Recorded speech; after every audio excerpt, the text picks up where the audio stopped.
Comme vous avez vu, on a fait l'état des lieux d'entrée avec le propriétaire, on a signé tous les documents qui sont nécessaires pour cet état des lieux d'entrée.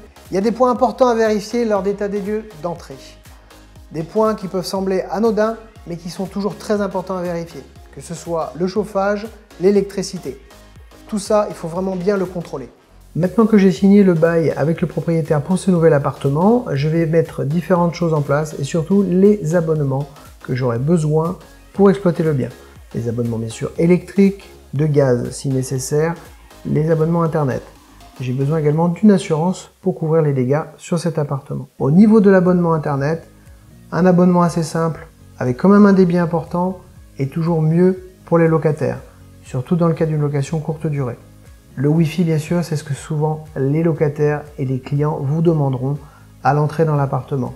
Donc n'hésitez pas à indiquer et à afficher les différents codes d'accès au réseau internet de votre appartement de manière bien sûr assez lisible et tout de suite à l'entrée ou pourquoi pas derrière la porte d'entrée de l'appartement. Pour le reste des abonnements, rien ne vous empêche de négocier bien sûr auprès des différents fournisseurs d'accès, que ce soit électrique ou gaz, de votre ville. Il est important d'anticiper tous les différents abonnements. Pourquoi? Parce que du moment que vous allez mettre votre bien en location, il y a un petit laps de temps pour que tout se mette en place. Je parle principalement des accès à Internet qui quelquefois demandent des petits travaux ou des petits réajustements. Pourquoi? Parce que les prises sont mal placées, parce qu'il n'y a pas forcément de la fibre dans l'appartement, parce que si, parce que ça. Tout est à voir bien sûr en avance pour éviter ce genre de problème.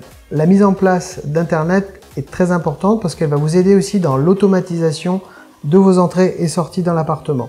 Moi personnellement, j'utilise des boîtiers qui sont reliés à ma box Internet qui permettent aux voyageurs, simplement en sonnant sur l'interphone de l'entrée, d'accéder à l'appartement. J'utilise donc cette marque-là, c'est une marque assez connue, il y a d'autres marques qui sont disponibles sur le marché pour automatiser.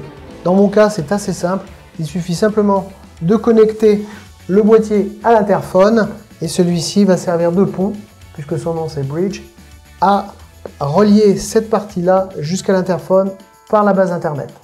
Ce sont des boîtiers, comme je vous dis, qu'on trouve assez facilement sur le marché. Pour ce prix-là, on est à environ 170 € pour le combiné.